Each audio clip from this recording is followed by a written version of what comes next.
Hello guys, welcome back to another dishwasher channel. This is not my dishwasher. This is a special guest star dishwasher at my brother's place. This is a GE dishwasher. There we go. This is what it looks like, just so you guys know, to see if it's your model. We are going to show you how to put soap in it today. So this is what the soap container looks like. You can either put liquid or pod detergent. That is where the rinse aid goes. So let's go ahead and get one of the pods in there. All right, you just slide it in right like that, and now we're gonna close it on up. Perfect. And then we're gonna shut the door,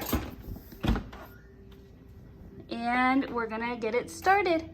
Right there, just put start. It's gonna illuminate, and then you'll push it one more time. This light will turn on, and your dishwasher will start. Super easy. Don't forget to give me a thumbs up if this was helpful. Subscribe, and I'll see you next time. Bye.